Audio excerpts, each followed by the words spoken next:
তোমরা তো এভাবে বারবার আমাকে অপমান করতে পারো না।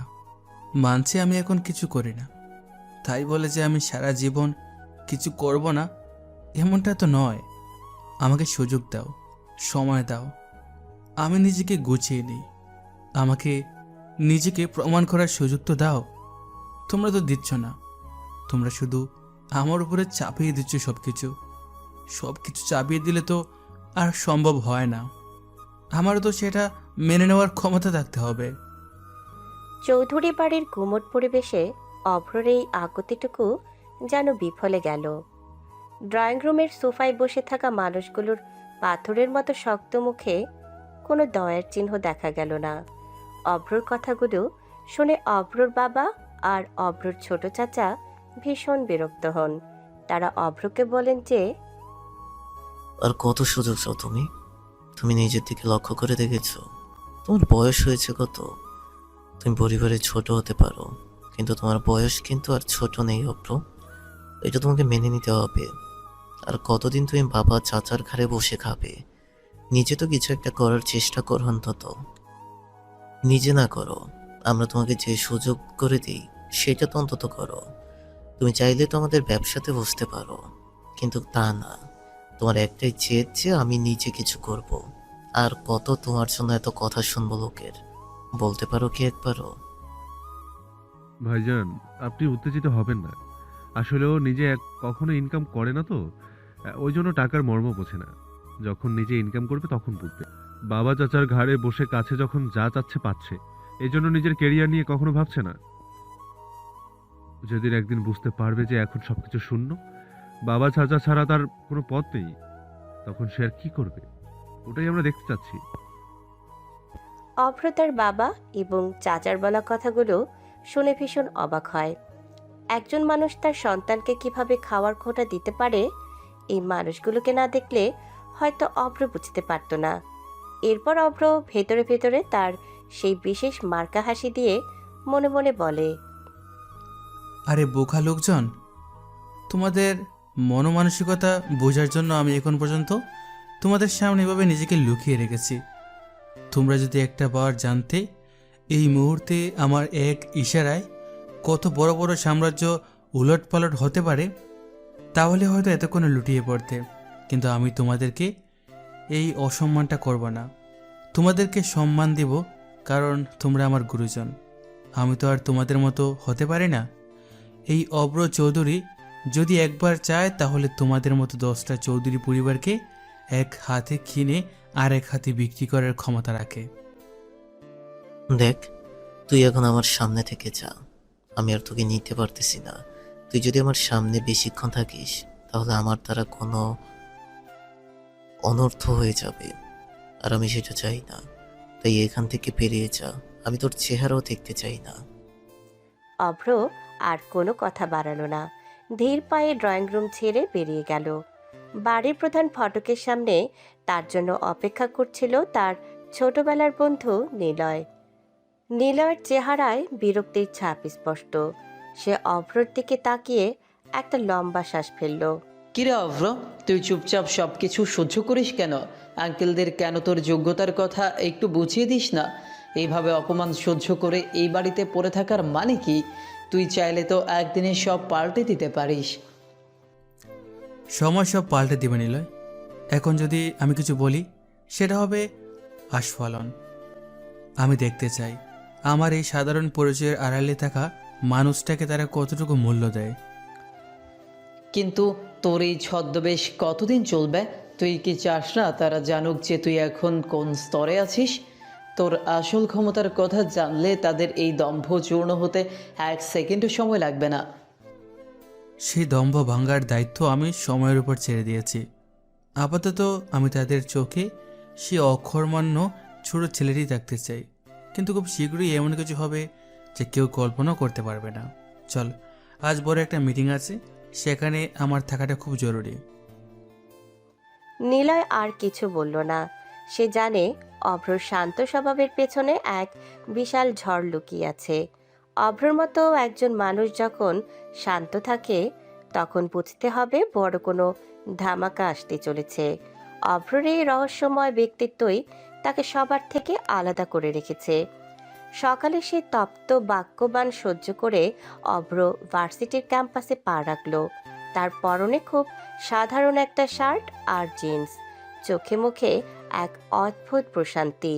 ঠিক তখনই একদল বন্ধু বান্ধব নিয়ে সামনে এসে দাঁড়ালো তার চাচাতো বোন নীলা। নীলা এই পরিবারের বড় আদরের মেয়ে এবং অভ্রর বড় চাচার সন্তান। সে অভ্রকে দেখা মাত্রই মুখটা বাঁকিয়ে তাচ্ছিল্যর হাসি হাসল। আরে আমাদের বাড়ির নবাবজাদা যে, তা এখানে কি করছিস? বাড়িতে তো বাবা আর ছোট চাচার ঝাড়ি খেয়ে মুখ চুন করে বেরিয়েছিলি, এখানে কি আবার নতুন করে অপমানিত হতে এসেছিস? তোকে দেখলে আমার মাঝে মাঝে সত্যি খুব করুণা হয় অব্র। নীলার সাথে থাকা তার বন্ধুরা খিলখিল করে হেসে উঠল। অভ্র শান্ত চোখে নীলার দিকে তাকিয়ে রইল। তার মুখে কোনো রাগের চিহ্ন নেই, কিন্তু পাশে দাঁড়িয়ে থাকা নিলয় আর সহ্য করতে পারছিল না। সে কিছু একটা বলতে উদ্যত হতে অভ্র তার হাত চেপে ধরল। চুপ করে আছিস কেন? তুই তো বল, তোর মতো অকর্ম লোক এই ভার্সিটিতে পড়ে লাভ কি বলতো? পড়াশোনা শেষ করে তো সেই বাবার হোটেলে অন্ন ধ্বংস করবি। ছি, তোর জায়গায় আমি হলে লজ্জে মুখ দেখাতাম না কাউকে। তুই আমাদের চৌধুরী পরিবারের কলঙ্ক। নীলা, তুমি সীমা ছাড়িয়ে যাচ্ছ। অভ্রকে সেটা যদি তুমি একবার জানতে। থাক নিলয়, দরকার নেই। অভ্র নীলয়ের দিকে তাকিয়ে ইশারায় তাকে থামিয়ে দিল। নিলয়ের আগে গজগজ করলেও অভ্রর চোখের ইশারায় নিজেকে সংযত করল। অভ্র আবার নীলার দিকে ফিরল। কেন রে অব্র, তোর বন্ধু খুব লাফিয়ে উঠেছে যে? ও কি জানে না যে তোর পকেটে একটা কানাকড়িও নেই? তোর হাত তো এখন আটকে আছে আমাদের দয়ায়। যা এখান থেকে, সরে দাঁড়া। তোকে দেখলে আমার বন্ধুদের সামনে সম্মান থাকে না। কোনো দিন তো বড় কোনো কোম্পানির পিয়ন হওয়ার যোগ্যতাও তোর হবে না। নীলা, সময় সবসময় এক থাকে না। আজ তুমি যাকে ছোট করছো, কাল হয়তো তার ছায়া ছোঁয়ার যোগ্যতাও তোমার থাকবে না। অহংকার করা ভালো, তবে মাত্রাতিরিক্ত অহংকার পতনের কারণ হয়ে যায়। বড় বড় কথা রাখ। তোর মতো লোকের থেকে নীতিবাক্য শুনতে চাই না। চল তোরা, এখানে দাঁড়ালেই সময় নষ্ট। নীলা তার বন্ধুদের নিয়ে গটগট করে হেঁটে চলে গেল। নিলয় তখন রাগে ফেটে পড়ল। সে অভ্রর দিকে তাকিয়ে অস্থির হয়ে বলতে লাগলো, তুই কেন আমাকে আটকালি অভ্র? একটা বার যদি আমি বলে দিতাম যে এই ভার্সিটির সবচাইতে বড় ফান্ডিং আসে তোর কোম্পানি থেকে, তবে ওই মেয়েটার মুখটা দেখার মতো হতো। ও জানেই না ও কার সাথে কথা বলছে। ওর জানার সময় এখনো আসেনি নিলয়। আমি চাই ওরা ওদের সবটুকু বিষ ঢেলে দিক। যখন ওরা চূড়ায় উঠবে, ঠিক তখনই আমি ওদের নিচে নামিয়ে আনবো। আর আমার পরিচয় যদি আজই প্রকাশ পায়, তবে তো খেলার মজাটাই নষ্ট হয়ে যাবে।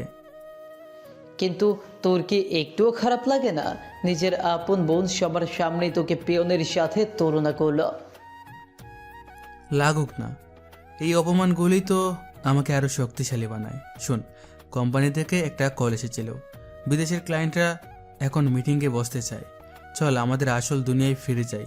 ছদ্মবেশটা শুধু এই বাড়ির আর ক্যাম্পাসের জন্য। অভ্র আর নিলয় ভার্সিটির পেছনের গেট দিয়ে বেরিয়ে গেল, যেখানে একটি কালো রঙের দামি লিমোজিন আগে থেকে দাঁড়িয়েছিল। গাড়িতে ওঠার সময় অভ্রর চেহারায় সে সাধারণ ভাবটা মুহূর্তেই উধাও হয়ে গেল। এখন সে আর অকর্মণ্য অভ্র নয়, সে এখন দেশের সবচেয়ে প্রভাবশালী সিইও।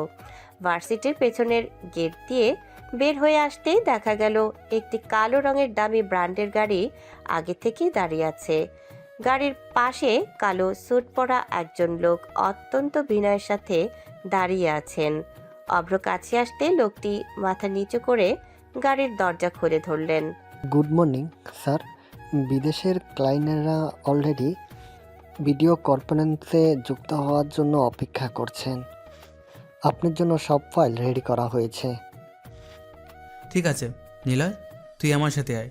আজ অনেক বড় একটা ডিল ফাইনাল করতে হবে। অভ্র গাড়িতে গিয়ে বসার সাথে সাথে তার চেহারার সেই সাধারণ ভাবটা মুহূর্তেই উধাও হয়ে গেল। এতক্ষণ যে ছেলেটি নীলার অপমান মুখ বুজে সহ্য করছিল, এখন তার চোখে মুখে এক তীক্ষ্ণ বুদ্ধিমত্তা আর দাপট ফুটে উঠেছে। গাড়ি চলতে শুরু করলে নিলয় অভ্রর দিকে তাকিয়ে অবাক হয়ে বলে, কিরে অভ্র, তুই মাঝে মধ্যে আমাকেও অবাক করে দিস। একটু আগে ওই নীলা তোকে যা তা বলে অপমান করলো, আর তুই এখন এমনভাবে বসে আছিস যেন কিছুই হয়নি। তোর এই সহ্য ক্ষমতা দেখে আমার মাঝে মাঝে হিংসা হয়। সহ্য ক্ষমতা তো আসলের জন্য সঞ্চয় করে রেখেছি রে। নীলা তো ছোটোখাটো একটা বিষয়, আমার লক্ষ্য আরও অনেক বড়।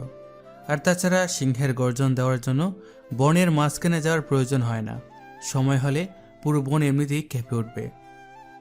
অভ্রর কথার ধরনেই বোঝা যায় সে সাধারণ কোনো মানুষ নয়। কিছুক্ষণ পর গাড়িটি শহরের সবচাইতে বড় আর রাজকীয় অফিস ভবনের সামনে গিয়ে থামল। ভবনের সামনে বড় বড় অক্ষরে লেখা মায়াবিন গ্রুপ অফ ইন্ডাস্ট্রিজ। অভ্র গাড়ি থেকে নামতেই অফিসের সিকিউরিটি থেকে শুরু করে বড় বড় অফিসাররা সারিবদ্ধভাবে দাঁড়িয়ে তাকে সম্মান জানালেন। স্যার, মিটিং রুম রেডি, সবাই আপনার জন্য অপেক্ষা করছেন। আপনার এক ইশারার উপর আজকের এই মাল্টিবিলিয়ন ডলার প্রজেক্টটা নির্ভর করছে। চলুন, আমি চাই না আমার সময়ের 1 সেকেন্ডও অপচয় হোক।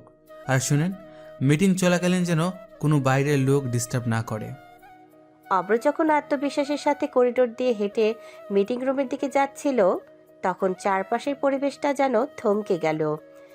যে কেউ তাকে দেখলে বুঝবে সে এই সাম্রাজ্যের একচ্ছত্র অধিপতি, অথচ কিছুক্ষণ আগে সে ছিল পরিবারের চোখে বোঝা। অভ্র মনে মনে ভাবল, আজ চৌধুরী পরিবারের লোকেরা আমাকে খাবারের খোঁড়া দিচ্ছে, কিন্তু তারা কি জানে যে তাদের অজান্তেই তাদের কোম্পানির অনেক শেয়ার এখন আমার কবজায়? যেদিন আমি আমার ছদ্মবেশ খুলে দাঁড়াবো, সেদিন তাদের পায়ের তলার মাটিও থাকবে না।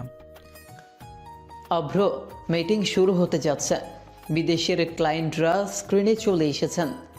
ঠিক আছে, লেটস স্টার্ট। আজ দেখিয়ে দেব এই অভ্র চৌধুরী আসলে কে। অভ্র যখন তার অফিসের শীতাতপ নিয়ন্ত্রিত রুমে বসে মাল্টিবিলিয়ন ডলারের চুক্তিতে সই করছিল, ঠিক তখনই চৌধুরী ভিলার ড্রয়িং রুমে যেন বজ্রপাত নেমে এসেছে। অভ্রর বাবা চৌধুরী সাহেব কপালে হাত দিয়ে সোফায় বসে আছেন। তার পাশে ছোট চাচা অস্থির হয়ে পায়চারি করছেন। দুজনের মুখেই ফ্যাকাশে হয়ে গেছে। এটা কিভাবে সম্ভব? আমাদের সব প্রজেক্ট একসাথে ক্যান্সেল হয়ে গেল। ব্যাংকের লোন শোধ না করলেও তো আগামী 1 সপ্তাহের মধ্যে আমাদের এই বাড়ি আর ফ্যাক্টরি সব নিলামে উঠে যাবে। ছোট ভাই, এখন আমরা কি করব? ভাইজান, আমি কিছুই বুঝতে পারছি না। বাজারে সব বড় বড় ইনভেস্টররা হঠাৎ আমাদের থেকে মুখ ফিরিয়ে নিয়েছে। এমনকি যাদের সাথে আমাদের দীর্ঘদিনের ব্যবসা, তারা আমাদের ফোন ধরছে না। শোনা যাচ্ছে দেশের সবচাইতে বড় কোম্পানি মায়াবিন গ্রুপ আমাদের সব শেয়ার আন্ডারগ্রাউন্ড থেকে কিনে নিয়েছে। এখন তারা চাইলে এক তুড়িতে আমাদের রাস্তায় বসিয়ে দিতে পারে। ঠিক সেই মুহূর্তে অভ্র সাধারণ বেশে বাড়িতে প্রবেশ করল। তার হাতে একটা সাধারণ ব্যাগ, চুলে উস্কো খুস্কো ভাব। ড্রয়িং রুমের থমথমে পরিবেশ দেখে সে বুঝল ঝড় শুরু হয়ে গেছে। তাকে দেখা মাত্রই অভ্রর বাবা মেজাজ হারিয়ে চেঁচিয়ে উঠলেন, এই যে নবাবজাদা এসেছেন। বাড়িতে কি হচ্ছে তোর কোনো খবর আছে? আমরা যখন দেউলিয়া হওয়ার পথে, তখন তুই নিশ্চয়ই বাইরে বন্ধুদের সাথে আড্ডা দিচ্ছিলি। কেন যে তোকে জন্ম দিয়েছিলাম, আর যদি তোর কোনো যোগ্যতা থাকতো, তবে অন্তত এই বিপদ আমাদের পাশে দাঁড়াতে পারতি। কি হয়েছে বাবা, তোমরা এত অস্থির কেন? অস্থির হব না তো কি করব? তুই তো আর টাকা ইনকাম করিস না, তাই বুঝবি না। মায়াবিন গ্রুপের সিইও আমাদের পথে বসানোর ব্যবস্থা করে ফেলেছেন। এখন একমাত্র সেই রহস্যময় সিইও যদি আমাদের উপর দয়া করেন, তবেই আমরা বাঁচব। কিন্তু তার দেখা পাওয়া তো দূরের কথা, তার নাম পর্যন্ত কেউ জানে না। অভ্র মনে মনে হাসল। সে জানে এই মায়াবিন গ্রুপের সিইও আর কেউ নয়, সে নিজে। তার এক কলমেই এখন এই চৌধুরী পরিবারের ভাগ্য নির্ধারিত হবে। তবে সে এখনো নিজের পরিচয় প্রকাশ করতে চায় না। সে বিনীতভাবে বলল, এত দুশ্চিন্তা করো না তো, হয়তো কোনো একটা রাস্তা ঠিকই বেরিয়ে আসবে। মায়াবিন গ্রুপের সিইও নিশ্চয়ই কোনো জালিম নন। তুই থামবি অপ্র, তোর মতো অকর্মার মুখে সব সান্ত্বনা মানায় না। তুই আমাদের চোখের সামনে থেকে যা। এখন আমাদের একমাত্র ভরসা মায়াবিন গ্রুপের সাথে একটা মিটিং করা। কিন্তু সেখানে ঢোকার যোগ্যতা কি আমাদের আছে? অব্র আর কোনো কথা না বলে নিজের রুমে চলে গেল। সেখানে গিয়ে সে নিলয়কে ফোন দিল। নিলয় ফোন ধরতেই অব্রর কণ্ঠ পাল্টে গেল। এখন সেখানে কোনো বিনয় নেই, আছে শুধু হুকুম দেওয়ার সুর। নিলয়, চৌধুরী এন্টারপ্রাইজের অবস্থা এখন কেমন? একদম শোচনীয় অবস্থা অব্র। ব্যাংকের নোটিশ চলে গেছে। তোর বাবা আর চাচা এখন পাগলের মতো ম্যাভিন গ্রুপের সাথে অ্যাপয়েন্টমেন্ট খুঁজছেন। তুই কি সত্যি ওদের সাহায্য করবে? ওরা তো তোকে এখনও তুচ্ছ তাচ্ছিল্য করছে। আমি তো ওদের মতো হতে পারি না নিলয়। আমি ওদের বাঁচাবো, কিন্তু সেটা আমার পরিচয় নয়। মায়াবিন গ্রুপের পক্ষ থেকে ওদের একটা শর্ত দেওয়া হবে। যদি ওরা রাজি হয় তবেই সব ফিরে পাবে। আর হ্যাঁ, ওদের কালকের অ্যাপয়েন্টমেন্ট কনফার্ম করে দাও। আমি কাল মুখোশ পরে ওদের সাথে দেখা করব। ফোনের ওপাশে নিলয় হাসল। সে জানে অব্রর এই খেলা এখন চরম উত্তেজনার দিকে যাচ্ছে।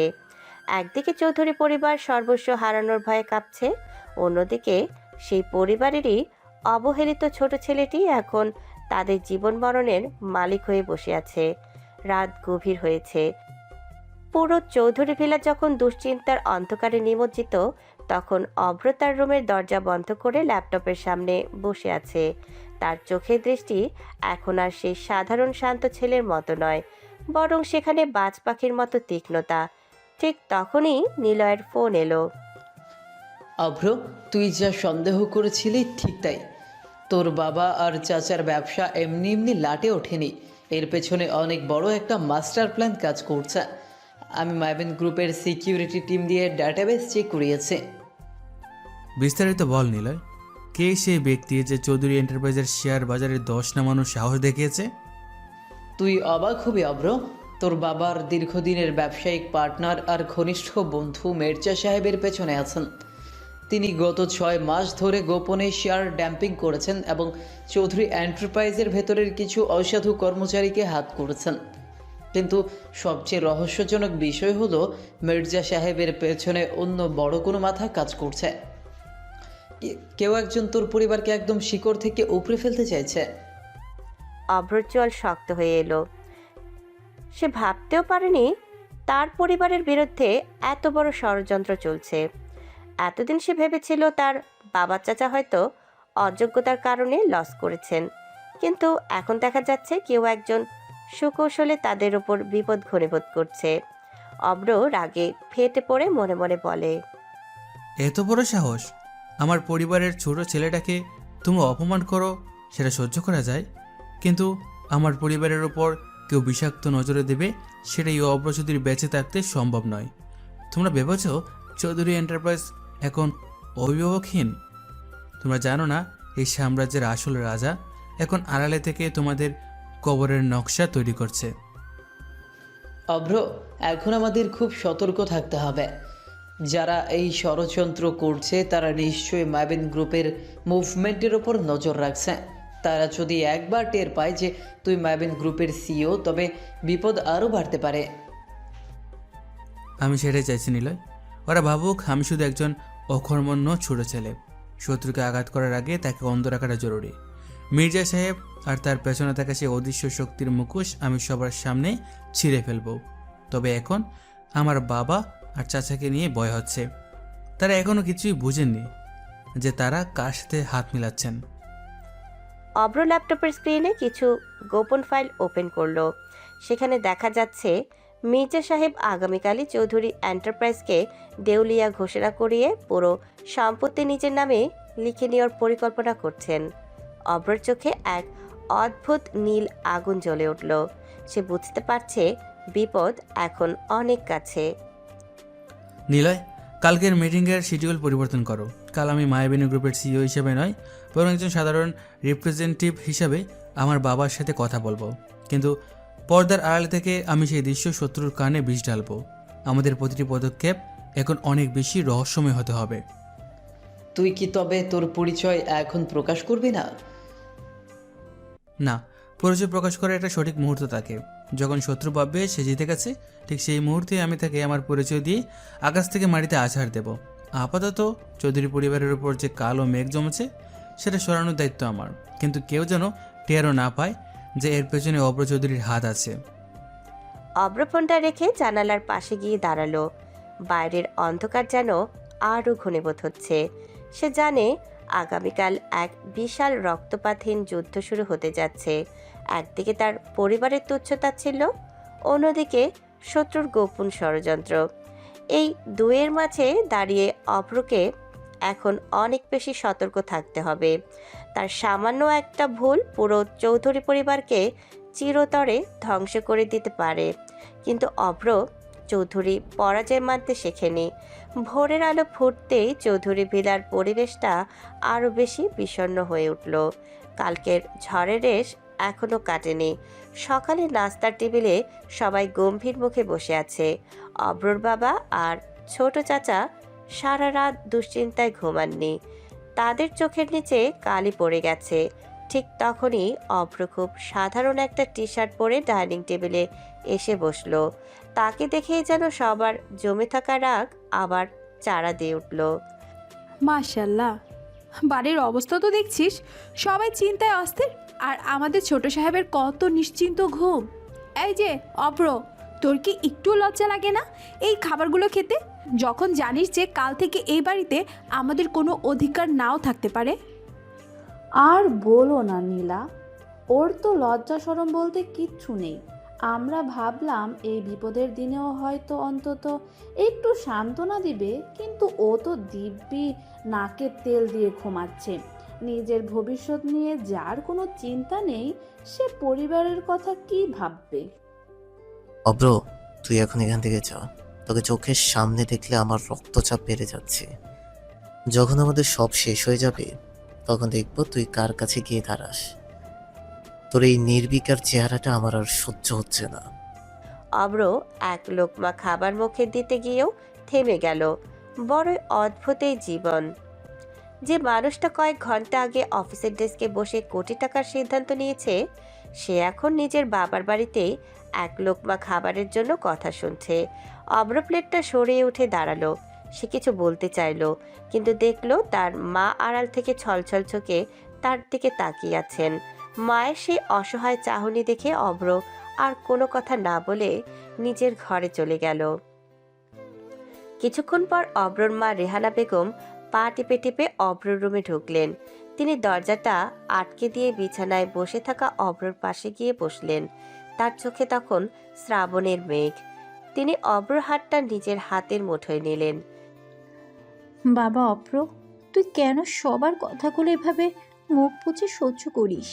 তুই কি জানিস তোর এই অপমানগুলো যখন তোর বাবা আর চাচারা সবার সামনে করে, তখন আমার কলিজাটা ফেটে যায়। আমি মা হয়ে এগুলো কিভাবে সইব বলতো? মা, তুমি চিন্তা করো না, মানুষের কথায় কিছু যায় আসে না। সময় একদিন সব উত্তর দিয়ে দেবে। সেই সময় আর কবে আসবে রে বাবা? তোর বাবা আজ সকালে বলছিল তোর জন্য ওনার মুখ লুকানোর জায়গা নেই। তুই তো পড়াশোনায় অনেক ভালো ছিলি, কেন এখন নিজেকে ভাবে গুটিয়ে রেখেছিস? কেন তুই ছোটোখাটো একটা কাজ অন্তত করিস না? তোর এই অপমান আমার আর সহ্য হচ্ছে না বাবা। আমার মনে হয় আমি যদি মরে যাই তবেই হয়তো তুই বুঝবি তোর মা তোর জন্য কতটা কষ্ট পায়। মা, ওসব কথা একদম বলবে না। তুমি কি চাও আমি সবার সামনে গিয়ে বলি যে আমি কে? কিন্তু বিশ্বাস করো মা, আমি চাচ্ছি ওরা আমাকে ভালোবাসুক, আমার টাকা বা ক্ষমতা দেখে নয়, বরং অভ্র হিসাবে। কিন্তু আমি দেখছি সেটা সম্ভব না। তোকে কেউ বুঝলো না রে অপ্র। ওরা মনে করে তুই অলস, তুই অপদার্থ, কিন্তু আমি জানি আমার ছেলেটা খারাপ হতে পারে না। তোর কি একটুও মায়া হয় না আমার উপর? অন্তত এই অপমানগুলোর থেকে বাঁচার জন্য হলেও কিছু একটা কর বাবা। আজ তোর চাচি আমাকে বলছে, যার ছেলে কামাই করে না তার এই সংসারে কোনো কথা বলার অধিকার নেই। বল, এই কথা শোনার পর আমি কি শান্তিতে থাকতে পারি? মায়ের বুক ফাটা আর্তনাদ অভ্র হৃদয়ে তীরের মতো গিয়ে বিঁধল। এতক্ষণ সে সব অপমান সহ্য করছিল, কিন্তু মায়ের এই কান্না সে সহ্য করতে পারছে না। অভ্র মায়ের চোখের জল মুছে দিয়ে খুব ধীরভাবে বলল, মা, তুমি আর শেষবারের মতো কাঁদলে? কথা দিচ্ছি এরপর এই বাড়িতে তোমাকে কেউ ছোট করে কথা বলবে না, আর আমাকেও নয়। যারা আজ তোমাকে কথা শোনাচ্ছে তারা কাল তোমার সামনে মাথা নিচু করে দাঁড়াবে। শুধু আরেকটু ধৈর্য ধরো মা। তুই কি সত্যি কিছু করবি বাবা? হ্যাঁ মা, কালকের সূর্যটা অন্যরকম হবে। তুমি শুধু নিজের উপর আর আমার উপর বিশ্বাস রাখো। আজ থেকে কোনো অপমানই তোমাকে ছুতে পারবে না। মাকে সান্ত্বনা দিয়ে অব্র যখন ঘর থেকে বের হলো তখন তার চোখে এক ভয়ঙ্কর প্রতিজ্ঞা। সে সোজা নিলয়কে ফোন দিল। Niloy, plan change. কালকের জন্য অপেক্ষা করব না। আজ বিকেলেই আমি মায়াবিনী গ্রুপের পক্ষ থেকে একটা বিশেষ অফার লেটার পাঠাবো আমার বাবার কাছে। তবে সেখানে একটা টুইস্ট থাকবে।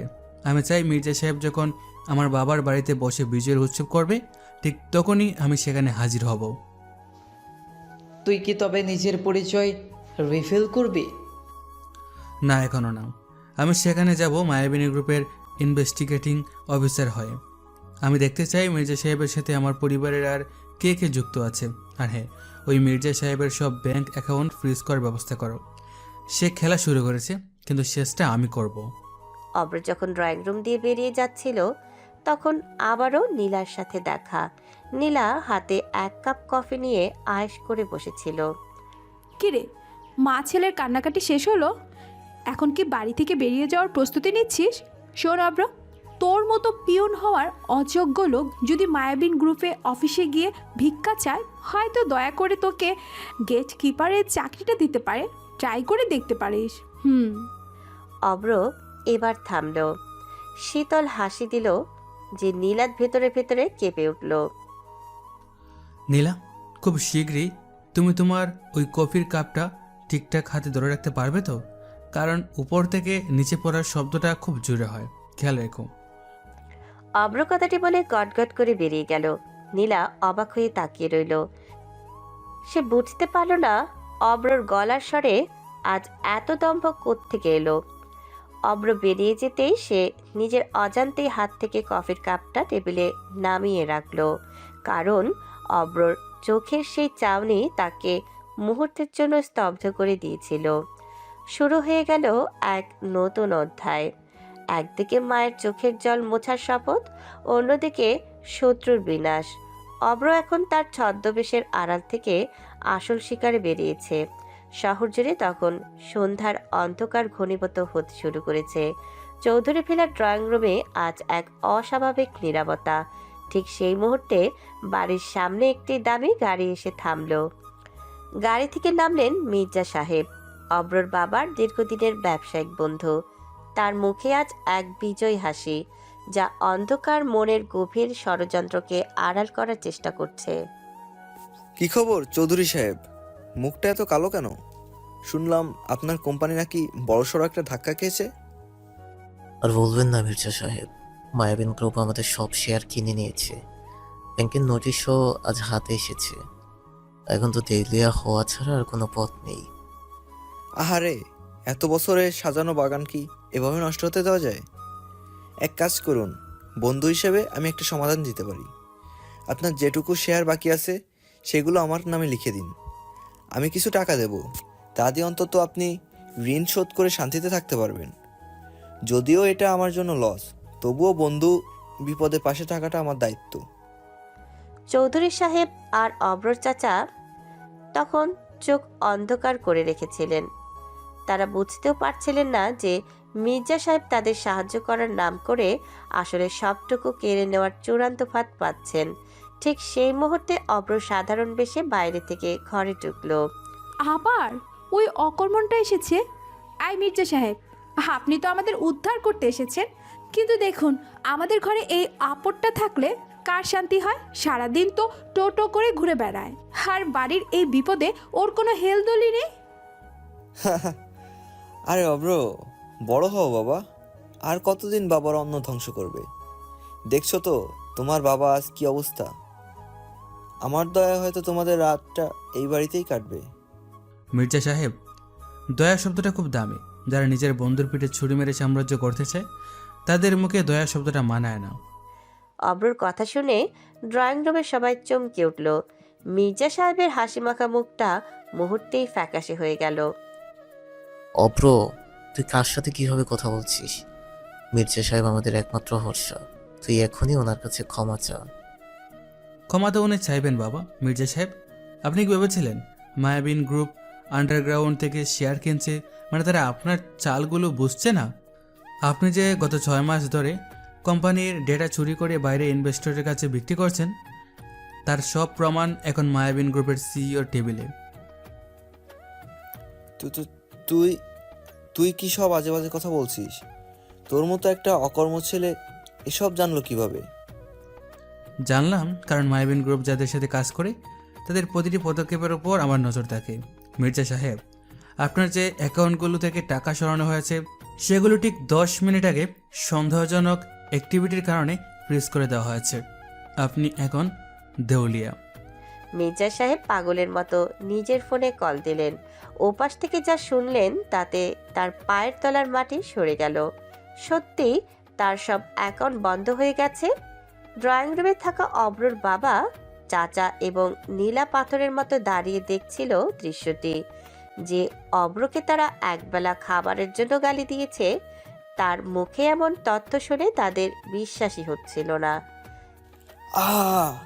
এটা অসম্ভব। মায়াবিন গ্রুপের সিও ছাড়া এটা কেউ করতে পারে না। তুই কে অব্র? তুই কিভাবে এটা জানলি? আমি কি সেটা জানতে হলে আপনাকে আগামীকাল মায়াবিন গ্রুপের অফিসে আসতে হবে, তবে সেটা ব্রিগেডিয়ারদের সাথে নয়, বরং আসামি হিসাবে, কারণ পুলিশ অলরেডি আপনার বাড়ির পথে। মির্জা সাহেব আর এক মুহূর্ত না দাঁড়িয়ে ঘর থেকে পালিয়ে যাওয়ার চেষ্টা করলেন। ড্রয়িং রুমে এক অদ্ভুত নিস্তব্ধতা নেমে এলো। অব্রর মা আড়াল থেকে সব দেখছিলেন। তার চোখে এখন রাজ্যের বিস্ময় আর আনন্দ। অব্র তার বাবার দিকে তাকিয়ে দেখল। ওনার চোখে সেই দম্ভ ভেঙে চুরমার হয়ে গেছে। অপ্র, তুই এইসব কিভাবে করলি? তুই তো কিছুই করতিস না। বাবা, অনেক কিছুই আড়ালে থেকে করতে হয়। কাল সকালে আপনারা সবাই মায়াবিন গ্রুপের অফিসে আসবেন। আমি সেখানে আপনাদের জন্য একটা বিশেষ অ্যাপয়েন্টমেন্ট ঠিক করেছি।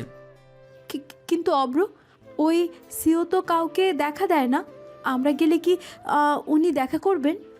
অব্র নীলার চোখের দিকে তাকিয়ে, উনি দেখা করবেন কিনা জানি না, তবে আমি কথা দিচ্ছি কালকের পর চৌধুরী পরিবারের কাউকে আর কারো দয়া নিয়ে থাকতে হবে না। অব্র নিজের রুমের দিকে হাঁটা দিল। পেছনে পড়ে রইল একরাশ বিস্ময় আর প্রশ্ন। চৌধুরী পরিবারের সদস্যরা বুঝতে পারছে না তাদের অবহেলিত এই ছোট ছেলেটি আসলে কিসের সংকেত দিচ্ছে।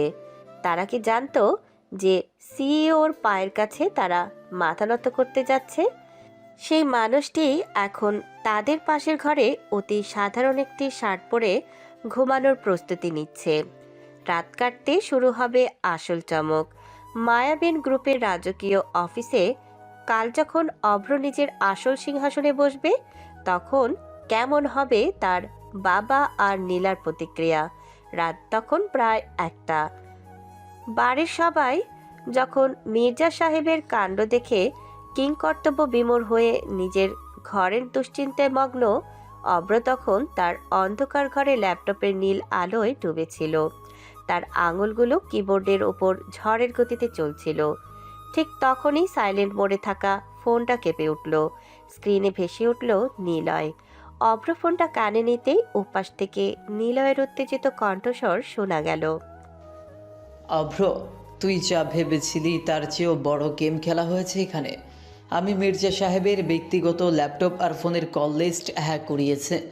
যেই তথ্যটা পেয়েছি সেটা শুনলে তুই আকাশ থেকে পড়বি। কি এমন পেলে নিলয়? পরিষ্কার করে বল। মির্জা সাহেব তো কেবল একটা দাবার ঘটি মাত্র।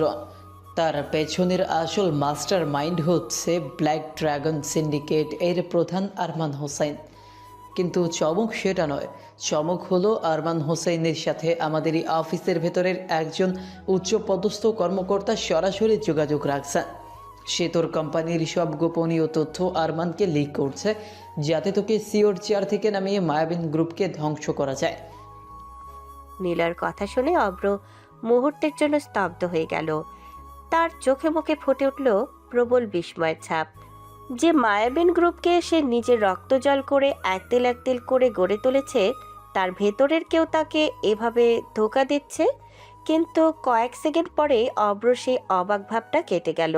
হুট করেই তার ঠোঁটের কোণে ফুটে উঠল এক রহস্যময় আর শীতল হাসির রেখা। আমি জানতাম নিলয়, আমি জানতাম যে এর পিছনে শুধুমাত্র মির্জা সাহেবের মতো ছোটোখাটো শিয়াল নেই, বরং কোনো বড় রাঘব বোয়াল লুকিয়ে রয়েছে। মির্জা সাহেবের এত সাহস নেই যে সে একা আমার সাম্রাজ্যে হাত দিবে। আরমান হোসেন নামটা বেশ পরিচিত। সে হয়তো ভেবেছে মায়াবিন গ্রুপের সিইও কেবল একজন নামহীন আড়ালে থাকা মানুষ। সে জানে না এই সিইও যখন শিকার করতে বের হয় তখন বাঘের গায়ের ডোরাকাটা দাগগুলো ভয়ে লুকিয়ে পড়ে। এখন কি করবি অভ্র? কাল তো আঙ্কেলদের অফিসে আসার কথা। আরমান কিন্তু কাল সকালে মাবিন গ্রুপের শেয়ার বাজারে একটা বড় ধস নামানোর পরিকল্পনা করেছে। করতে দাও ওকে। ও যত বেশি আস্ফালন করবে ওর পতন তত বেশি যন্ত্রণাদায়ক হবে। কালকের দিনটা হবে চূড়ান্ত হিসেবের দিন। একদিকে আমার পরিবার দেখবে তাদের অকর্মণ্য ছোট ছেলের আসল রূপ, আর অন্যদিকে আরমান হোসেন আর আমাদের সে বিশ্বাসঘাতক কর্মকর্তা দেখবে কালবৈশাখী জ্বর কাকে বলে। নিলয়, কাল সকাল 10টায় আমার কনফারেন্স রুমে যেন মায়াবিন গ্রুপের সব বোর্ড মেম্বার, আমার বাবা, চাচারা উপস্থিত থাকেন। আর হ্যাঁ, পুলিশ ফোর্সকে রেডি রেখো, তবে সিভিল ড্রেসে। বুঝেছি দোস্ত, কাল তবে আসল ধামাকা হতে চলেছে। ফোনটা রেখে অব্র জানালার দিকে তাকালো। রাতের আকাশটা খুব শান্ত, কিন্তু অব্র জানে এই শান্তির পরেই এক বিশাল ঝড় আসছে। যে ছেলেটিকে আজ সকালে তার বাবা বাড়ির আপদ বলে গালি দিয়েছে, সেই ছেলেই কাল নিজের হাতে এই ধ্বংসমুখ চৌধুরী এন্টারপ্রাইজকে রক্ষা করবে। অব্র মনে মনে বলল, বাবা, তুমি কাল দেখবে তোমার ছোট ছেলে ঘাড়ের উপর বসে খাওয়া কোনো অকেজু বোঝা নয়, বরং সেই ঘাটটা সোজা করে রাখার শক্তি। আর আরমান হোসেন, তুমি মায়াবিন গ্রুপের গভীরে হাত দিয়েছ, এখন সেই হাতটা হারানোর জন্য প্রস্তুত হও। সকাল হলো। আজ আর অব্র দেরি করে ঘুম থেকে উঠল না। তার পরনে আজ সাধারণ টি শার্ট নেই। আজ তার জন্য তৈরি রয়েছে ইতালিয়ান কাটের রাজকীয় স্যুট, তবে সে সেটা পরবে অফিসে গিয়ে। বাড়ি থেকে সে বের হলো সেই পুরনো জীর্ণ পোশাকেই। ডাইনিং টেবিলে আজ অব্রর বাবা আর চাচা কারোর সাথে কোনো কথা বলছেন না। তারা প্রস্তুত হচ্ছেন মায়াবিন গ্রুপের অফিসে যাওয়ার জন্য। তাদের চোখে মুখে এক অদ্ভুত ভয় আর কৌতূহল। কে এই মায়াবিন গ্রুপের সিইও, আর কেনই বা সে তাদের ডেকেছে? ছোট ভাই, জানি না কপালে কি আছে। যদি মায়াবিন গ্রুপের সিইও আমাদের বাঁচান তবেই বাঁচব, নাহলে আজই আমাদের শেষ দিন। আমার এখনো বিশ্বাস হচ্ছে না, ওই অভ্র কিভাবে মির্জা সাহেবের সব কথা জানলো। নিশ্চয়ই কোনো চুরির কাজে ও জড়িত। আব্বু, ওকে সাথে নেওয়ার দরকার নেই। মায়াবিন গ্রুপের মতো জায়গায় ওকে নিয়ে গেলে আমাদের সম্মান থাকবে না? অব্র শান্তভাবে সামনে এসে, চিন্তা করো না নীলা, আজ আমি সাথে না গেলে হয়তো তোমরা এই অফিসের গেটও পার হতে পারবে না। চলো বাবা, সময় হয়ে গেছে। চৌধুরী সাহেব অনিচ্ছা সত্ত্বেও অব্রকে সাথে নিয়ে রওনা হলেন।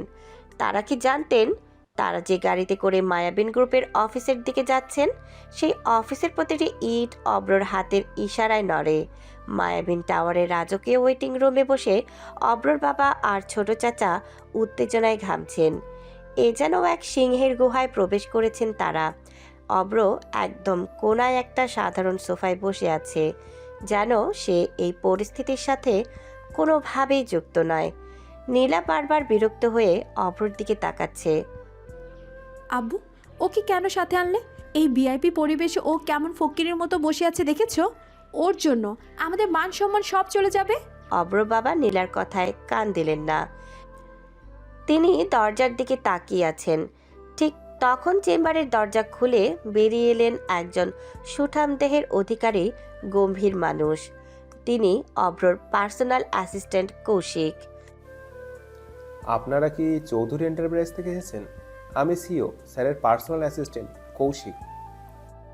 জি, আমি চৌধুরী সাহেব। আমাদের কি সিইও স্যারের সাথে দেখা হবে না? আমরা খুব জরুরি প্রয়োজনে এসেছি। স্যার এই মুহূর্তে মিটিংয়ে ব্যস্ত, তিনি আপনাদের সাথে সরাসরি দেখা করবেন না।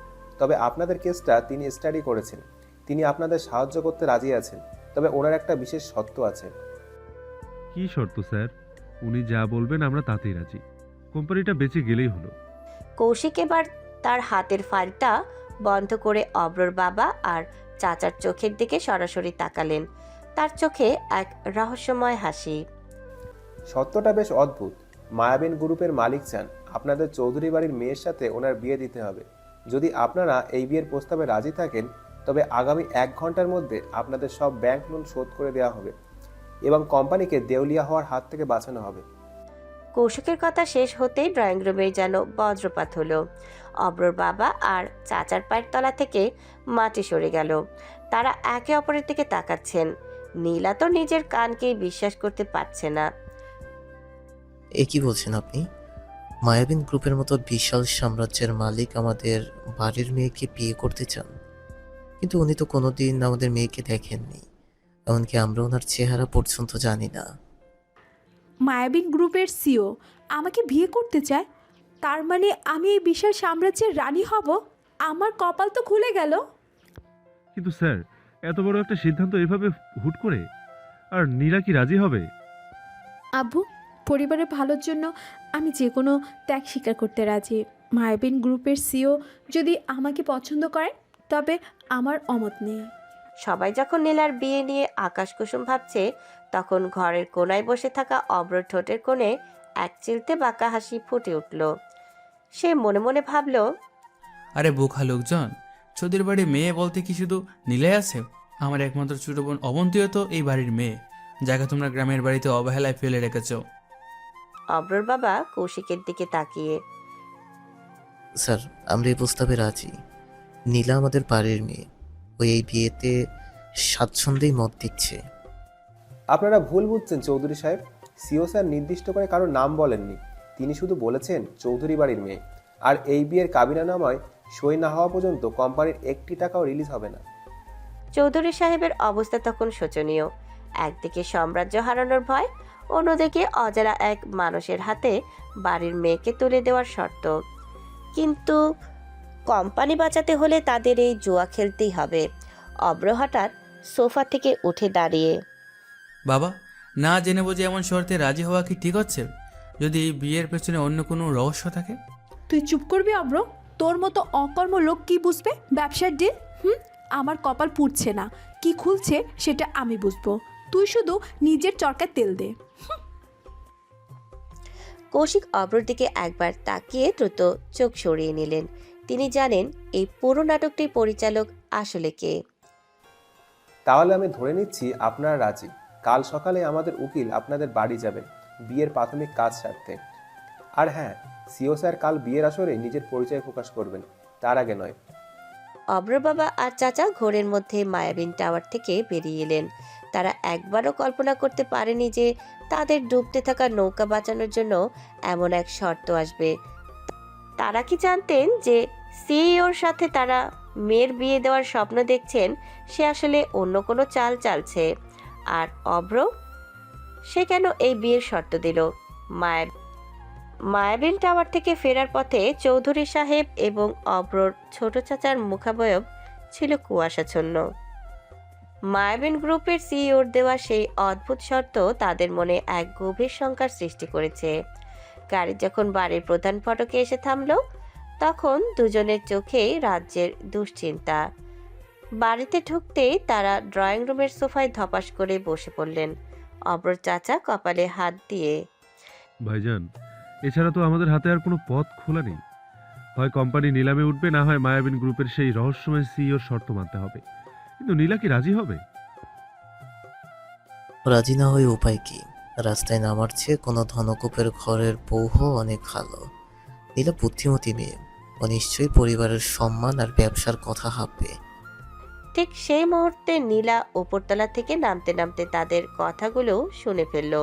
সে ড্রয়িং রুমে এসে রণচণ্ডী মূর্তিতে দাঁড়ালো। তার চোখে মুখে রাগে লাল হয়ে গেছে। হোয়াট? তোমরা আমার অমতে আমার বিয়ে ঠিক করে দিয়ে এলে? তোমাদের ব্যবসা বাঁচানোর জন্য তোমরা আমাকে বলে দিতে চাইছো, তাও আবার এমন একজনের সাথে যার কোনো পরিচয় তোমরা জানো না? মানিলা, শান্ত হ। উনি মায়াবিন গ্রুপের সিইও, দেশের সবচেয়ে প্রভাবশালী মানুষ। ওনার সাথে বিয়ে হলে তুই রাজকীয় সুখে থাকবি, আমাদের কোম্পানিটাও বেঁচে যাবে। তোমাদের সেই রাজকীয় সুখের নিকুচি করি। তোমরা কি জানো ওই সিও দেখতে কেমন? হতে পারে সে আমার বাবার বয়সী কোনো বৃদ্ধ কিংবা কোনো কুৎসিত লোক। শুধুমাত্র টাকার লোভে তোমরা তোমাদের আদরের মেয়ের জীবনটা নষ্ট করতে চাইছো। ছি বাবা, ছি। আমি কোনোভাবে এই বিয়েতে রাজি নই। আমি কি কোনো পণ্য যে তোমরা চুক্তির বিনিময়ে আমাকে তুলে দেবে? নীলার এই কঠিন প্রতিবাদে চৌধুরী সাহেব আর ছোট চাচা একে অপরের মুখের দিকে তাকাতে লাগলেন। তারা জানতেন না নীলা এতটা কঠোর হবে। বাড়ির পরিবেশ তখন ভীষণ থমথমে। ঠিক সেই মুহূর্তে অভ্র ধীর পায়ে তাদের সামনে এসে দাঁড়ালো। বাবা, চাচা, নীলা যখন রাজি হচ্ছে না তখন জোর করা ঠিক হবে না, কিন্তু মায়াবিন গ্রুপের সাহায্য ছাড়া তো আমাদের টিকে থাকাও সম্ভব নয়। নীলা অভ্রর দিকে তেড়ে এসে, তুই চুপ কর অভ্র। তুই তো চাইবি আমি চলে যাই, যাতে এই বাড়িতে তুই আরো আয়েশ করে বসে খেতে পারিস। আমার জীবনটা নষ্ট করতে পারলেই তো তোর লাভ। অভ্র, তুই এখন কথা বলিস না তো। এখন মাথায় কোনো বুদ্ধি আসছে না। মেয়ে যদি না করে দেয় তবে কৌশিক সাহেবকে কাল কি জবাব দেব? বুদ্ধি একটা আছে চাচা। চৌধুরী বাড়ির মেয়ে তো শুধু নীলা নয়, আমাদের ছোট বোন অবন্তীও তো এই বাড়ির রক্ত। নীলা যখন নিজেকে রক্ষা করতে চায় তখন অবন্তীর কথা কেন ভাবছেন না? অবন্তী তো গ্রামের দাদির কাছে সাধারণভাবেই বড় হচ্ছে।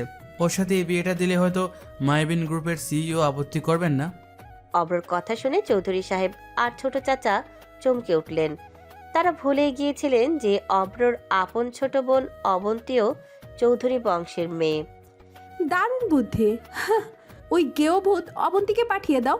ওর জন্য এইটাই বড় ভাগ্য যে মায়াবিন গ্রুপের মতো কোম্পানির বাড়িতে ও ঝাড়ু ধরে কাজ না পেয়ে বউ হওয়ার সুযোগ পাচ্ছে। ওর তো মান সম্মান বলে কিচ্ছু নেই, ও রাজি হয়ে যাবে। কিন্তু ছোট ভাই, অবন্তী কি পারবে এত বড় ঘর সামলাতে? ও তো গ্রাম্য মেয়ে।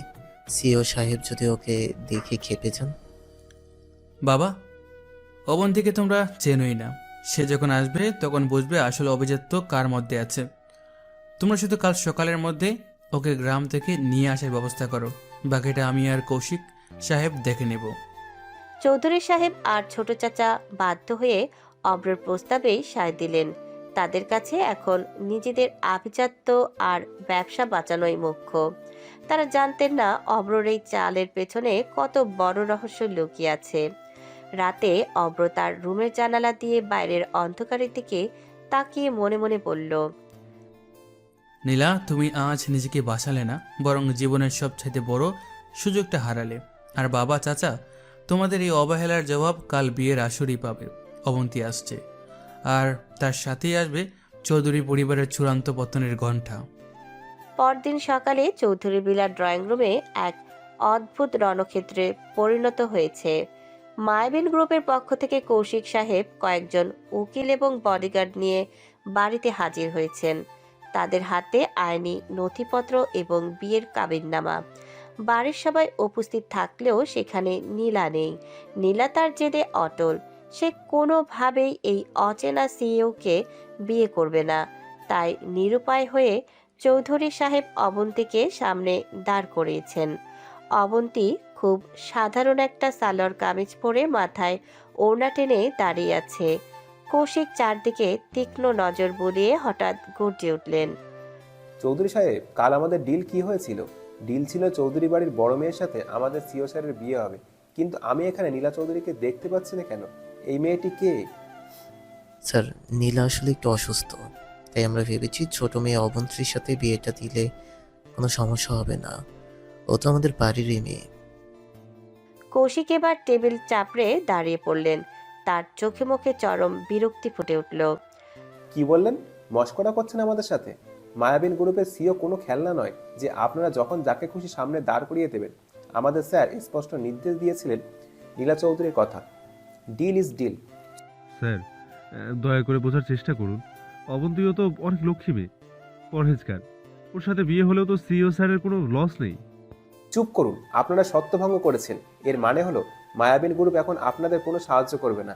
আমি এখনই ব্যাংকে ফোন করে আপনাদের লোন রিকভারি শুরু করতে বলছি। আগামী 24 ঘন্টার মধ্যে আপনাদের এই বাড়ি নিলামে উঠবে। চলুন সবাই, ডিল ক্যান্সেল। কৌশিক সাহেব ফাইল গুছিয়ে চলে যাওয়ার জন্য উদ্যত হতেই চৌধুরী সাহেব আর ছোট চাচার মাথায় আকাশ ভেঙে পড়ল। তারা যেন চোখে অন্ধকার দেখছিলেন। চৌধুরী সাহেব দৌড়ে গিয়ে কৌশিকের পথ আগলে দাঁড়ালেন। স্যার দয়া করে এমন করবেন না, আমরা শেষ হয়ে যাব। আমাদের একটু সময় দিন, আমরা নীলাকে রাজি করাবো। আপনারা আমাদের রক্ষা না করলে আমাদের আর কোনো উপায় নেই। স্যার, আমরা হাত জোর করছি, সিও সাহেবকে বলুন আমাদের এই ভুল ক্ষমা করতে। আমরা নীলার সাথে ওনার বিয়ে দিতে এখন 100 বার রাজি। নীলা অবুঝ, ও বুঝবে। আমরা আজকেই ওকে বিয়ের পিঁড়িতে বসাবো। কৌশিক এবার থামলেন। তার মুখে এক কঠিন ও নিষ্ঠুর হাসি ফুটে উঠল। সে আর চোখে ঘরের এক কোণায় দাঁড়িয়ে থাকা অব্রর দিকে তাকালো। অব্র চোখের ইশারায় তাকে খেলাটা চালিয়ে যেতে ইঙ্গিত করলো। ঠিক আছে, যদি আপনারা সত্যি নীলা চৌধুরীকে বিয়ে দিতে চান তবে এখন তাকে এখানে উপস্থিত করুন। আর শুনুন, সিও স্যার কিন্তু কোনো সাধারণ ঘরোয়া বিয়েতে বিশ্বাস করেন না। তিনি আজ বিকালে কাজী ডেকে ছোটোখাটো একটা অনুষ্ঠানের মাধ্যমে বিয়ের কাজ শেষ করতে চান। নীলা রাজি তো? ও রাজি হবে স্যার, আমি ওকে রাজি করাবো। ও না করলে আমি বিষ খেয়ে মরবো। চৌধুরী সাহেব দ্রুত পায়ে নীলার ঘরের দিকে ছুটে গেলেন। কিছুক্ষণ পর তিনি নীলাকে একরকম টেনে হিচড়ে ড্রয়িং রুমে নিয়ে এলেন। নীলা তখন রাগে কাঁপছে, কিন্তু বাড়ির চারদিকের পরিস্থিতি দেখে সে বুঝতে পেরেছে এবার আর তার রেহাই নেই। ঠিক আছে, আমি বিয়ে করব, কিন্তু আমার একটা শর্ত আছে। বিয়ের পর আমাকে মায়াবিন গ্রুপের অর্ধেক শেয়ার দিতে হবে। আগে সিও সাহেবের ঘরণী হন ম্যাডাম, তারপর শেয়ারে চিন্তা করবেন। আপাতত এই প্রাথমিক পেপারে সই করুন। নীলার আগে গজগজ করতে করতে পেপারে সই করে দিল। সে ভাবল, একবার যদি সে সিওর বউ হতে পারে তবে এই সম্পত্তি জোরে সবাইকে পায়ের নিচে রাখবে। বিশেষ করে এই অব্রকে বাড়ি থেকে লাথি মেরে বের করবে। ঠিক তখনই অব্র সামনে এগিয়ে এলো। মুবারকবাদ নীলা, তোমার স্বপ্ন সত্যি হতে যাচ্ছে। তুমি এখন মায়াবিন গ্রুপের অঘোষিত রানী। কিন্তু মনে রেখো, উপর থেকে নিচে পড়ার শব্দটা কিন্তু খুব জোরালো হয়। তুই চুপ কর, হার্টলেস লোক। তোর ভাগ্য ভালো যে আমি সিওর বউ হচ্ছি, নইলে তোকে আজই জেলে পাঠাতাম। কৌশিক সাহেব সব পেপার গুছিয়ে নিয়ে চৌধুরী বাড়ির লোকজনকে বিকেলের মধ্যে তৈরি হতে বলে চলে গেলেন। অব্র তখন তার ঘরে গিয়ে অবন্তীর মাথায় হাত রাখল। অবন্তী তখনও ম্লান মুখে দাঁড়িয়েছিল। কাঁদিস না অবন্তী, আমি জানতাম ওরা তোকেই বলে দিতে চাইবে, কিন্তু আজ আমি নীলার লোভ আর বাবার ভুল দুটোকেই একসাথে চরম শিক্ষা দেব। ইয়া, তুমি এসব কেন করছো? নীলা আপু যদি সত্যি সিইওকে বিয়ে করে তবে তো সে আরো শক্তিশালী হয়ে যাবে। নীলা সিইওকে বিয়ে করছে না অবন্তী, সে বিয়ে করছে তার নিজের অহংকার আর পতনকে। বিকালের আসরেই তুই সব দেখতে পাবি ইনশাল্লাহ। চৌধুরী ভিলার ড্রয়িং রুমে তখন উত্তেজনার পারদ তুঙ্গে। মায়াবিন গ্রুপের সিইওর ব্যক্তিগত সহকারী কৌশিক সাহেবের আনা কাবিননামা আর আইনি নথিপত্রের সামনে নীলা তখন দিশেহারা। একদিকে আভিজাত্য হারানোর ভয়, অন্যদিকে মায়াবিন গ্রুপের মালকিন হওয়ার গোপন লালসা। চৌধুরী সাহেবের কান্নাকাটি আর ছোট চাচার অনুনয় বিনয় দেখে নীলা শেষমেশ কলমটা হাতে নিল। এই নাও, আমি সই করে দিয়েছি। এবার মনে রাখবেন কৌশিক সাহেব, আমি কিন্তু আপনাদের হবু বস। এরপর যখন আমার সাথে দেখা হবে তখন যেন ব্যবহারের মাত্রা ঠিক থাকে। এখন আপনার সিওকে গিয়ে বলুন যে নীলা চৌধুরী শর্ত মেনে নিয়েছে। কৌশিক সাহেব এক চিলতে বাঁকা হেসে কাগজগুলো ফাইলে ভরলেন। তিনি একবারও নীলার চোখের দিকে তাকালেন না। ড্রয়িং রুমের এক কোণায় দাঁড়িয়ে অভ্র এই পুরো নাটকটি দেখছিল।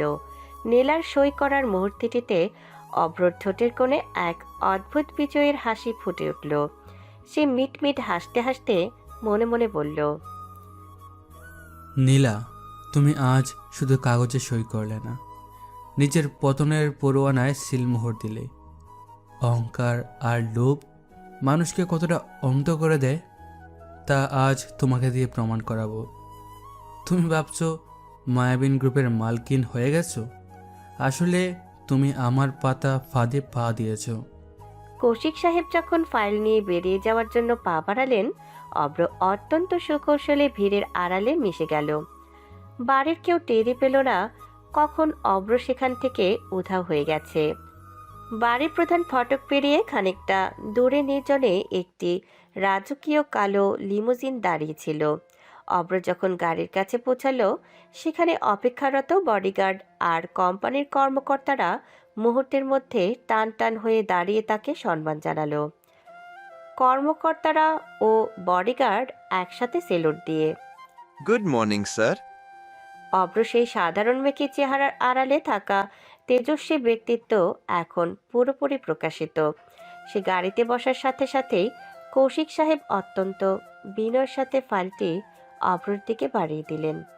অভিনন্দন স্যার, নীলা চৌধুরী সই করে দিয়েছেন, এখন শুধু আপনার সই বাকি। অব্র ফাইলটি হাতে নিয়ে পাতাগুলো একবার উল্টে দেখল, তারপর পকেট থেকে একটি দামি ফাউন্টেন পেন বের করে খুব ধীর স্থিরভাবে নিজের নামটা বসিয়ে দিল। সই শেষ করে সে ফাইলটা কৌশিকের দিকে বাড়িয়ে দিল। তার কণ্ঠস্বরে এখন হিমশীতল কঠোরতা আর দাপট। কৌশিক, সকল লিগ্যাল ডকুমেন্ট এখনই চূড়ান্ত করো। মির্জা সাহেবের সম্পত্তির যে অংশটুকু আমি বাজেয়াপ্ত করেছি, আর চৌধুরী এন্টারপ্রাইজের যে শেয়ারগুলো এখন আমার কবজায়, সব কিছু একটা লিগ্যাল ফ্রেমওয়ার্কে নিয়ে আসো। কোথাও যেন বিন্দুমাত্র কোনো গ্যাপ না থাকে, কোনো উকিল যেন এখান থেকে লুপ হোল বের করতে না পারে। জি স্যার, আমি এখনই আমাদের লিগ্যাল টিমকে অর্ডার দিচ্ছি, সব কিছু ওয়াটার টাইম রেডি রাখবেন। মনে রেখো কৌশিক, আজ বিকেলে আমি যখন চৌধুরী বিলার ওই ড্রয়িং রুমে পা রাখবো, তখন সেখানে আর কোনো সাধারণ অকর্মণ্য অভ্র থাকবে না। সেখানে উপস্থিত হবে মায়াবিন গ্রুপের আসল সিইও। আমি দেখতে চাই নীলা যখন জানবে সে আসলে কাকে বিয়ে করেছে, তখন তার মুখটা কেমন হয়। আর আমার বাবা চাচা যেন বুঝতে পারে যাকে তারা অবজ্ঞা করেছেন, আজ তাকেই তাদের সাম্রাজ্য বাঁচানোর জন্য মিনতি করতে হবে। অব্রর চোখের দৃষ্টিতে এখন এক ন্যায় বিচারের তৃপ্তি। গাড়ি যখন রাজকীয় দাপটে এগিয়ে যাচ্ছিল, অব্র তখন নিজের মনেই হাসল। সে জানে এই বিকেলেই চৌধুরী পরিবারের দীর্ঘদিনের দম্ভ ভেঙে চুরমার হয়ে যাবে। লিমুজিনের ভেতরে তখন পিনপতন নীরবতা। গাড়ির এসির ঠান্ডা বাতাসেও কৌশিকের কপালে ঘাম জমেছে। অভ্রের দেওয়া সে কাগজের সই আর তার পরিবারের ধ্বংসের নকশা নিয়ে কথা বলছিল। তখন কৌশিক আর নিজেকে সামলাতে পারলেন না। এই রহস্য তাকে ভেতর থেকে কুরে কুরে খাচ্ছে। স্যার, একটা কথা জিজ্ঞেস করতে পারি, যদি বেয়াদবি না নেন? বলো কৌশিক, আমার কাছে লুকানোর কিছু নেই। আপনি কেন নিজেই আপন পরিবারের কাছে নিজেকে অকর্ম সাজিয়ে এত অপমান সহ্য করছেন? কেনই বা ছদ্মবেশে থেকে নিজের বোনকে এমন বিপদে ফেললেন? আপনার যা ক্ষমতা, তাতে তো আপনি ওদের সোজা পথেও আনতে পারতেন। এই লুকোচুরির মানেটা আসলে কি? অভ্রর চিবুক শক্ত হয়ে এলো। সে ধীরে ধীরে মুখ ঘুরিয়ে কৌশিকের দিকে তাকালো। তার সেই উজ্জ্বল চোখের মণি দুটো এখন যেন গভীর অন্ধকারের মতো কালো দেখাচ্ছে। সে একটা দীর্ঘশ্বাস ফেলে বিষণ্ণ অথচ গম্ভীর গলায় হাসল। ক্ষমতা দিয়ে সব হয় না কৌশিক। এই চৌধুরী পরিবার আজ আমার কাছে শুধু একটা পরিবার নয়, এরা আমার কাছে অপরাধী। এদের প্রতিটা মানুষ এক একজন আসামি। কৌশিক থতমত খেয়ে গেলেন। তিনি বুঝতে পারছেন না অভ্র নিজের রক্তকে কেন আসামি বলছে। অপরাধী?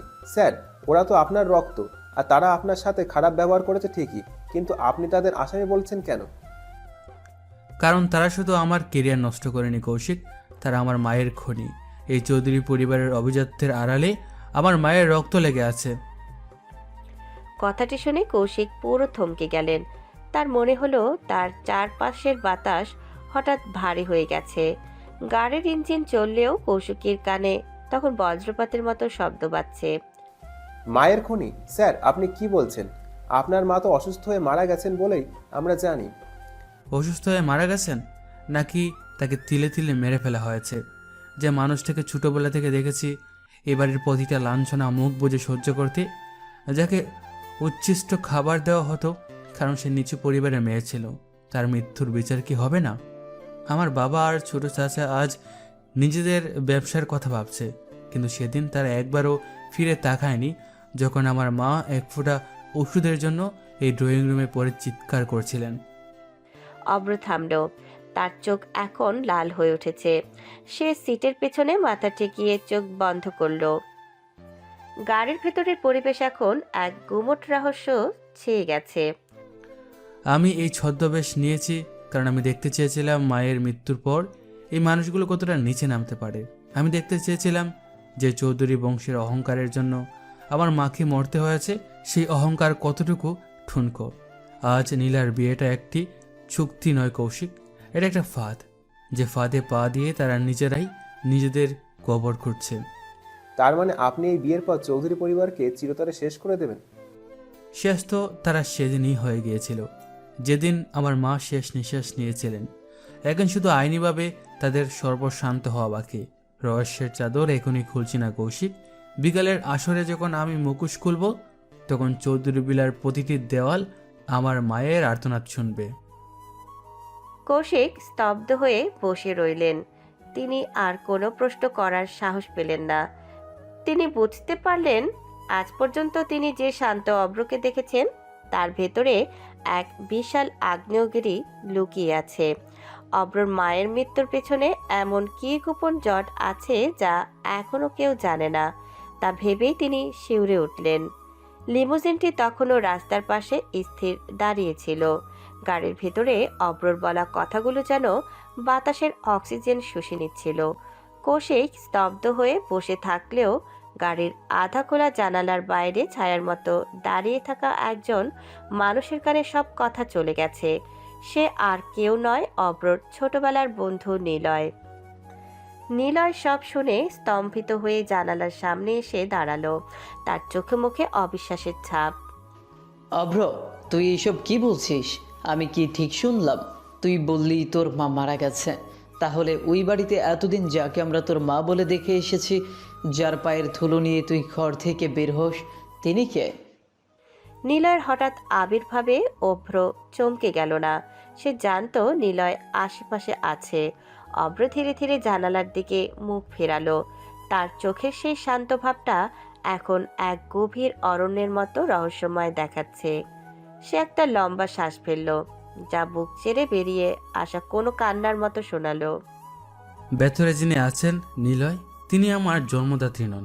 তিনি আমার বাবার প্রথম স্ত্রী রেহানা বেগম। আর যাকে মা বলে তোরা চিনেছিলি, তিনি ছিলেন এই পরিবারের অবহেলিত দাসীর মতো থাকা এক নারী, যাকে আমার বাবা গোপনে বিয়ে করেছিলেন। নিলয় এক পা পিছিয়ে গেল। তার মাথায় যেন আকাশ ভেঙে পড়ল। সে এত বছর ধরে অভ্রর পাশে থেকেছে, কিন্তু এ সত্যর ছিটে ফোটাও কোনোদিন টের পায়নি। তাহলে এতদিন তুই ওই বাড়িতে বড় হয়েছিস রেহানা বেগমের সন্তান পরিচয়, আর তোর নিজের মা, তাকে কেন কেউ কোনোদিন দেখলো না? দেখিনি, কারণ তাকে দেখতে দেওয়া হয়নি। চৌধুরী পরিবারের রক্ত আর আভিজাত্য বাঁচানোর জন্য আমার মাকে ওই বাড়ির পেছনের এক অন্ধকার করে বন্দি করে রাখা হয়েছিল। লোকে জানতো তিনি বাড়ির পরিচারিকা।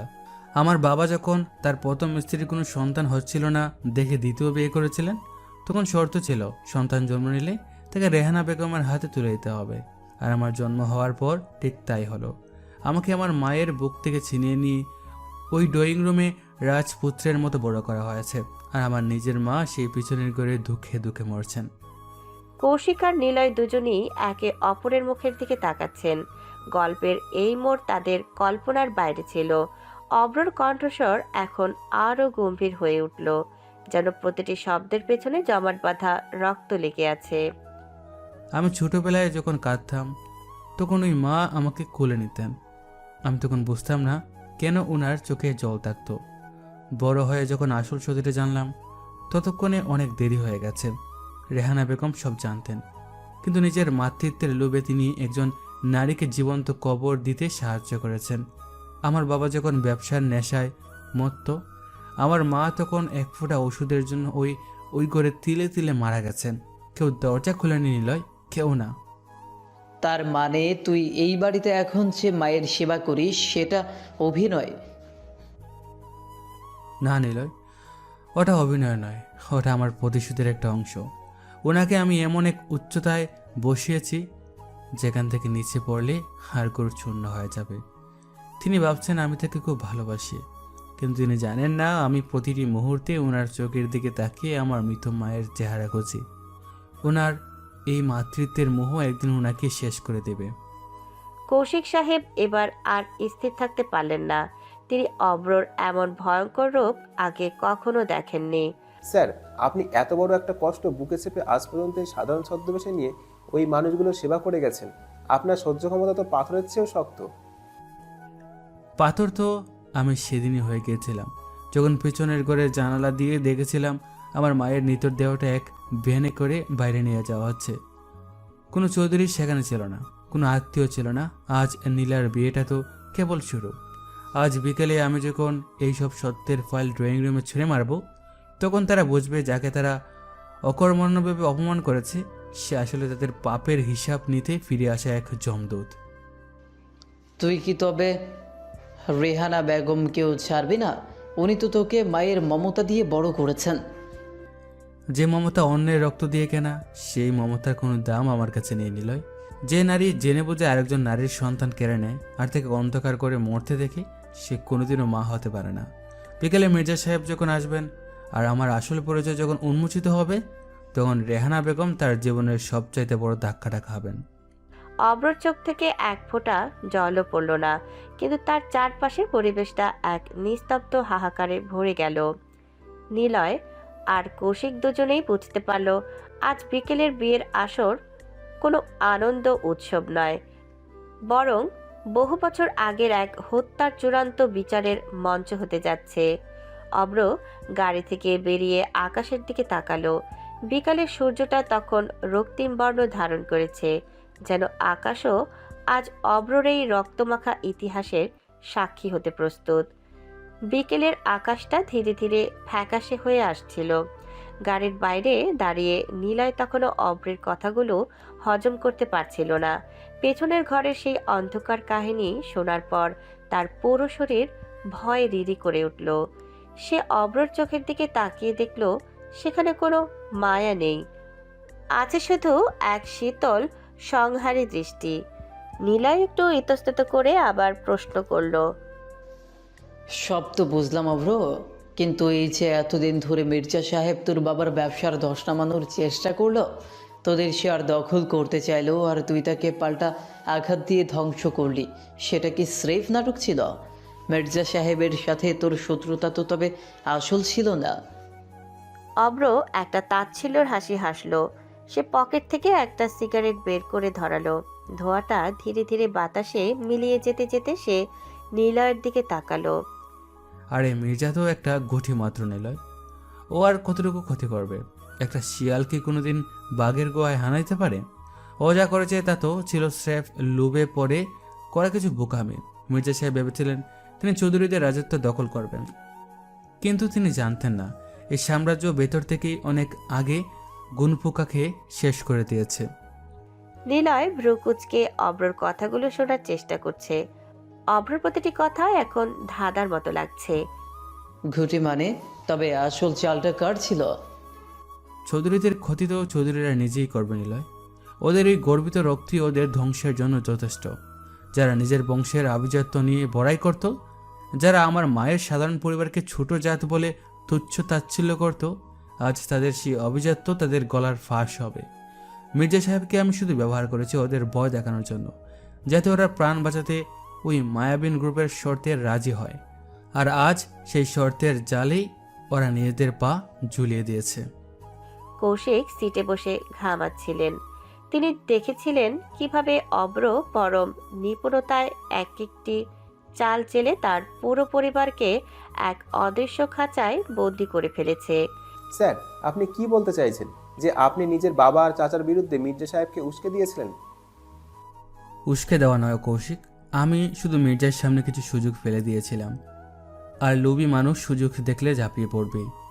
আমার মূল লক্ষ্য ছিল ওদের এমন এক জায়গায় নিয়ে আসা যেখানে ওরা দেওয়ালে পিঠ থেকে যাবে, যেখানে ওরা নিজেদের বাঁচানোর জন্য নিজেদের মেয়েকে বা আভিজাত্যকে নিলামে তুলতে দ্বিধাবোধ করবে না। আর দেখ, ঠিক তাই হলো। আমার বাবা আর চাচা আজ নিজেদের কোম্পানি বাঁচাতে নীলাকে এক অচেনা মানুষের হাতে তুলে দিতে এক সেকেন্ডও ভাবেনি। এটাই কি তাদের সেই মহান বংশের পরিচয়? নিলয় এবার বুঝতে পারল অব্রর জিঘাংসা কত গভীরে। সে শুধু তাদের দেউলিয়া করতে চায় না, সে চায় তাদের ভেতরের সেই কদর্য রূপটা সবার সামনে টেনে বের করতে। তুই কি তবে আজ সবার সামনে ওদের এই কুৎসিত সত্যিটা বলে দিবে? শুধু সত্যি বলবো না নিলয়, আজ আমি ওদের রক্ত নিয়ে খেলবো। ওরা বলতো না রক্তের টান বড় টান, আজ দেখাবো সেই রক্ত যখন বিশ্বাসঘাতকতা করে তখন কেমন লাগে। রেহানা বেগম ভাবছেন তার পালিত ছেলে তার বংশ রক্ষা করবে, অথচ তিনি জানেন না